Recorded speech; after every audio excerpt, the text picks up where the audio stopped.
কতদিন বিয়ে করেছেন? 7 দিন। 7 দিন? Very good. কতজনের বিয়ে তো 2 দিনের বেশি টেকেই না। এই তো সেদিন একজন বিয়ে করে বাড়ি ফেরার পথে আমার এখানে এলো বিয়ে ভাঙার জন্য। সেদিক দিয়ে দেখতে গেলে আপনাদের বিয়ে অনেক দিন টিকেছে। কনগ্রাচুলেশন।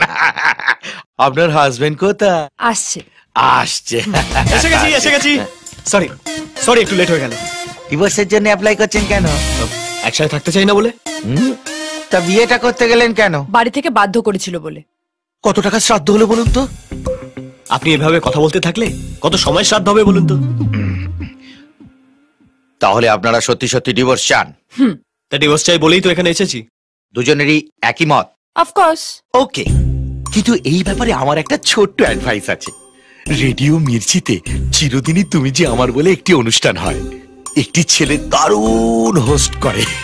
আপনারা দুজনে মিলে ওর অনুষ্ঠানটা মন দিয়ে শুনুন, আর ওর সাথে আপনাদের বিবাহিত জীবনের সমস্যা নিয়ে কথা বলুন।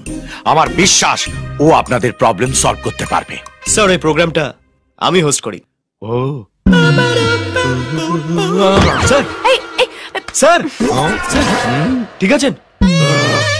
হতচ্ছাড়া, নিজের বিবাহিত জীবন খাদের দ্বারে পা দোলাচ্ছে, উনি অন্যদের বিবাহিত জীবনের প্রাণের সলভ করছেন। কি করবো স্যার, পেটে ভাত জোগাড় করার জন্য কি না করতে হয়। আমি অন্যের প্রবলেম সলভ করছি, আপনি আমার প্রবলেমটা সলভ করে দিন। কিভাবে? আমাদের ডিভোর্সটা করিয়ে। নিজের বিবাহিত জীবনের বিসর্জন চলছে, উনি আনন্দের তবলা বাজাচ্ছেন। এই রেখা, ইয়েস স্যার। ওই ওদের দুজনকে দিয়ে ডিভোর্সের অ্যাপ্লিকেশনটা সাইন করিয়ে নাও। Okay sir.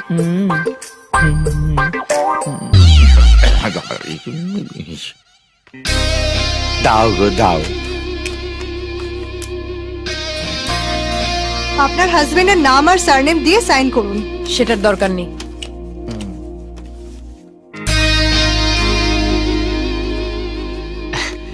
সব শেষ? ডিভোর্স হয়ে গেছে? কি আল্লাহ, সবে তো অ্যাপ্লিকেশনে সই করলে, পরের হিয়ারিং এ এসো, তখন বুঝতে পারবে এটা শেষ নাকি এটা শুরু। আচ্ছা তুই বাড়ি যাবে তো? চলো একসাথেই যাই। কি করে বাড়ি ফিরতে হয় আমি জানি। ট্যাক্সি। ভগবান, এই কবে যে ডিভোর্সটা হবে, যন্ত্রণাটাও দূর হবে।